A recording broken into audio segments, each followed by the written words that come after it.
In the spring on a flower farm, it can be really hard to come up with some really great fillers that will bloom early in the spring for you and just be really rock solid. If you've ever wondered what would be a really great filler that's easy to grow in the spring in the field, then stick around for this video because I'm going to be telling you all about one of my favorite fillers. It is called Saponaria, or Gypsophila vicaria, or also known as soapwort, which is a terrible name for such a beautiful flower. Saponaria is this airy filler with like this spray of tons of little either pink or white blooms in spring, or we'll talk about exactly how you grow it. And it just is a really great filler for a flower farm, and it's really easy to grow, and I'm going to tell you all about it.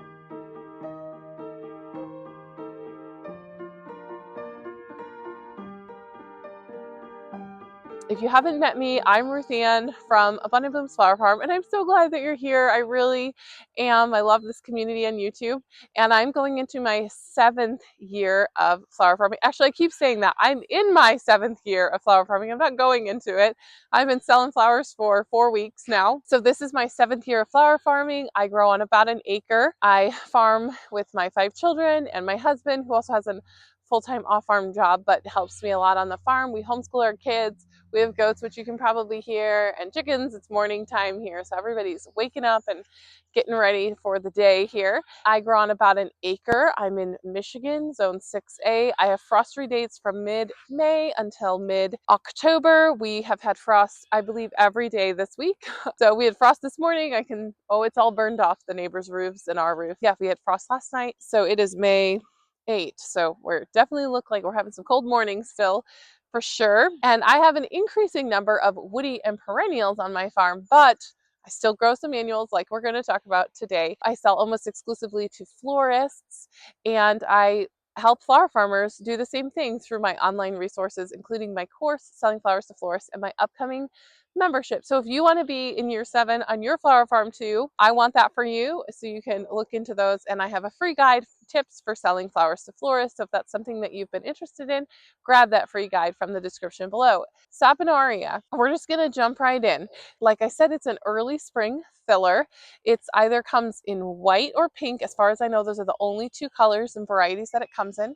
It's called White Beauty or Pink Beauty, and I get the seeds from Johnny's or Geo.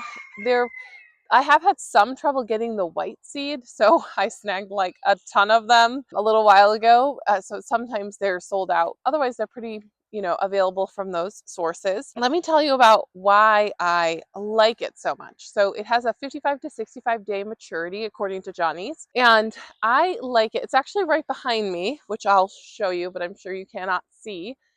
So I like it because it grows in the spring and it grows super quickly and it grows super tall.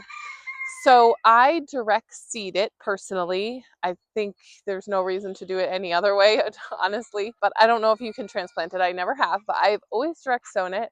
I direct seed it in the spring. I tried direct seeding it for me in the fall, 2 falls ago, I guess, and it didn't overwinter. I had had some hopes that it would because I've had a few self-seed and sprout in spring by themselves, and I tried it and I had an extremely low percentage survive. And this past winter was really cold, so I don't think they would have survived. So for me, zone 6A, like I said, in Michigan, they don't overwinter, but you can plant them early spring. So as early as you can work the ground, basically. I can't remember when I got this in. I had a really hard time getting direct seeded stuff in this spring because we had a lot of rain, and then we had freezing temperatures, like froze the ground, and then more rain, so we had a lot of mud. And I actually put this in before a big rain, and I really thought it all washed away, and it didn't. It's fine. So I'm thankful for that because I was concerned about my direct seeded stuff. I direct seeded Orlea in the front. It completely washed away. It is in a different area, so I'm not totally surprised, but I did definitely lose some direct seeded stuff that I tried to grow this spring to a deluge of rain that we had in April. Saponaria, though, I direct seed it. I do not thin it. I direct seed 3 rows in a 3-foot bed, and then I can hoe in between to weed them. And then they grow really thick, and I don't have any problems, with them growing. I don't even think I've watered these ever. So that's how I plant them. And then they grow very quickly. I think I said I read this already, but they take 55 to 65 days according to Johnny's, and all of a sudden they'll just be getting bigger and bigger and bigger. So it's pretty exciting to see them grow at this time of year because they're super tiny right now, and you'll think like there's no way I'm going to have a crop in 45 days, but you will watch and be surprised. I do not net them, by the way. They get very tall. I do not net them. I have clay soil though, like harder clay soil, heavier, I guess. It's not harder necessarily. But so if you have sand, you might need to net them, but I never have, and they're just a pain in the neck to harvest if you net them because they're so tangly and umbular, and they're just, I can't imagine netting them. They'd be such a mess to harvest. So the harvest stage is a little tricky. The first year I grew them, I was like, I don't know when you harvest these. Is that like, what do you do here? So it's a spray flower. So there's all kinds of little tiny flowers on one stem. And so typically when you have a spray flower, and this is the case for Saponaria, you want to wait till at least the first bloom has opened. And then in theory, the rest will open. I like to wait till there's a couple more open on the stem, like 5 to 7, just because it gives it a better look. More will continue to open, but at one stage, they'll continue opening as other ones are spent and will be bloomed out. And they don't look fantastic when they're bloomed out. So I sometimes will pluck them off. They don't look terrible, but so you want definitely to get them before those blooms are spent because it will significantly decrease the vase life. If you get them when just like 5 to 7 of them are open, you'll have like a week-long vase life. So that's great. The other thing is they can open very, very, very quickly. So I remember very distinctly 2 years ago, I think it was early spring, probably like late May or something, or springtime. And I remember it was Saturday morning, and I looked at my whole row of Saponaria and I thought, yeah, these are going to be ready in a couple of days. And that was a particularly warm day, like 85 degrees. And by noon, I was like, we got to harvest this whole row. The whole thing's ready to harvest. So it's a very flash crop, and it will mature it will, be ready to harvest very quickly once it's ready and it's a warm day. I mean, like, you'll cut 90% of your crop. So the other thing is it's grown very tightly because you're direct seeding it and I don't thin it, so you're getting hundreds of stems in this really small space. So you do not want to plant 100 feet of this because you will have thousands of stems mature in the same 24 hours.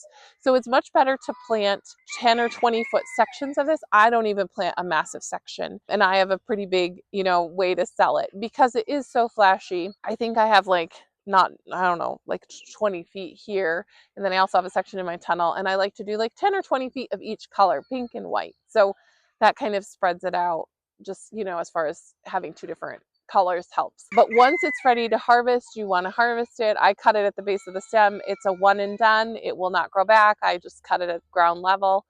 And it is tangly, so be careful. It doesn't get too much breakage, but it can get some breakage. I usually like cut it I sit on the ground to cut this, and I cut it at the ground and I like pull it down because otherwise it gets all tangled and will break and break other stems. That's how I harvest it. It stores in the cooler if harvested at that proper stage. It stores in the cooler. My 2-year-old is coming.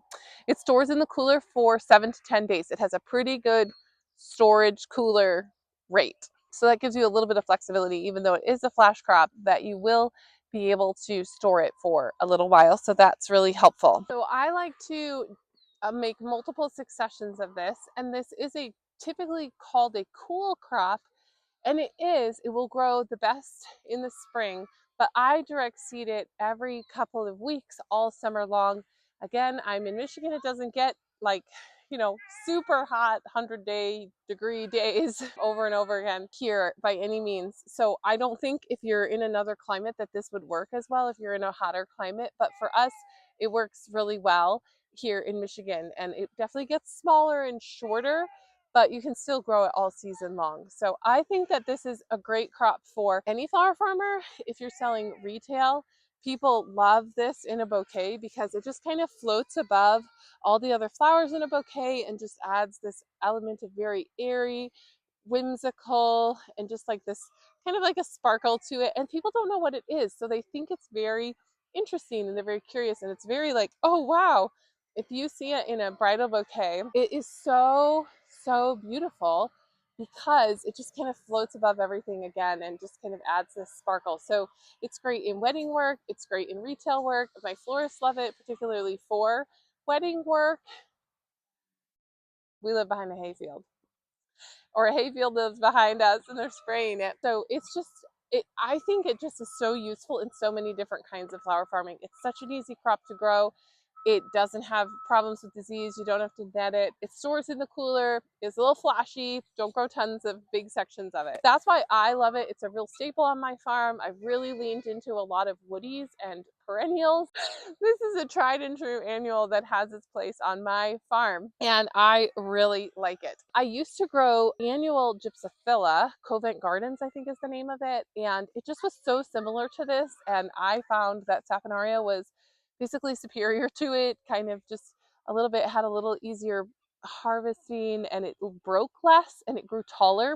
And so I've cut the gypsophila out of my crop plan and I only grow Saponaria. So the more you can simplify, the more you can streamline, just the more profitable you'll be, because you'll just have a more streamlined system. It'll be easier and you won't have to track more flowers. So I certainly don't recommend you grow everything, but if you're looking for an airy, beautiful, like filler to add, this is a great one. So if you enjoyed this video, I highly recommend that you check out my video about Flower Math, the annual edition, and I kind of talk about how much space do you need to have a flower farm, and not just that, but how many stems can you get from a small space, and is that enough to sell to florists? And so if you wonder, or even you can change the math to, do you have enough to make bouquets? It's been a really powerful video that's been really helpful to a lot of people, and so I hope that you check it out and enjoy that video as well. And I gotta go because I can't even tell you all that's going on here. I tried to make this video early in the morning and I lost my window,